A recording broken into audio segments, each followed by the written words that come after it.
है? अल्लाह को राज़ी करने का सबसे आसान तरीका कौन सा है? नमाज।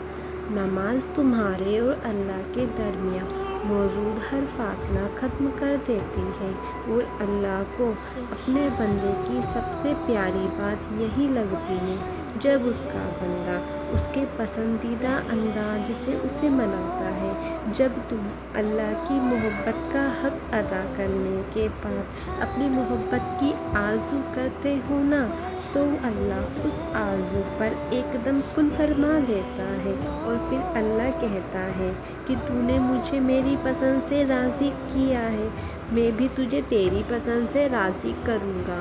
क़यामत में कोई भी अमल और कोई भी इबादत ऐसी नहीं जो नमाज की तरह अल्लाह को फ़ौरन तुमसे राज़ी कर सके। अल्लाह के नज़दीक नमाज से ज़्यादा महबूब कोई अमल नहीं, और जो उसके महबूब को अपना महबूब बना लेता है ना, अल्लाह उससे बेहद मोहब्बत करने लगता है। याद रखना, नमाज आज़माइश में अल्लाह की तुम्हारे लिए सबसे पनाहगाह है, और जो उसकी पनाह में होते हैं उनके बड़े से बड़े तूफ़ान भी कुछ नहीं कर सकते। अल्लाह हमेशा उनकी हिफाजत करता है। नमाज तो तुम्हारे और रब के दरमियान एक गुफ्तगू है जिसका आधा हिस्सा अल्लाह की उसकी हम्द सुनाकर राज़ी करना है और आधा हिस्सा अपनी दुआओं को उसकी बारगाह में रखना है। तो बताओ, नमाज से भी प्यारी और पुरसुकून इबादत कोई और चीज़ हो सकती है क्या? क्या सजदे से बेहतर पनाहगाह हो सकती है क्या? कुरान कहता है, नमाज और सब्र से मदद मांगो। बेशक नमाज बड़ी भारी चीज़ है, और वाकई नमाज से भारी और ताकतवर कोई इबादत नहीं जिसमें खुद बंदा खालिक के रूबरू खड़ा होकर उससे इल्तिजा करता है।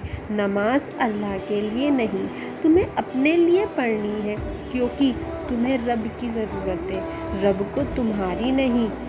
तुम उसे वक्त दो, वो तुम्हारा वक्त बदल देगा। तुम उसे बोझ न समझो, वो तुम्हारे कंधों का बोझ हल्का कर देगा।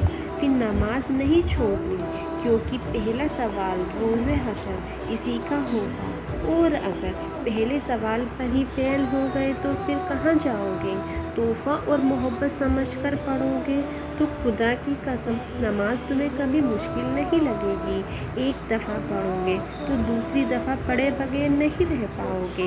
एक दफ़ा कोशिश करोगे, दूसरी दफ़ा अल्लाह तुम्हें खुद बुलाएगा।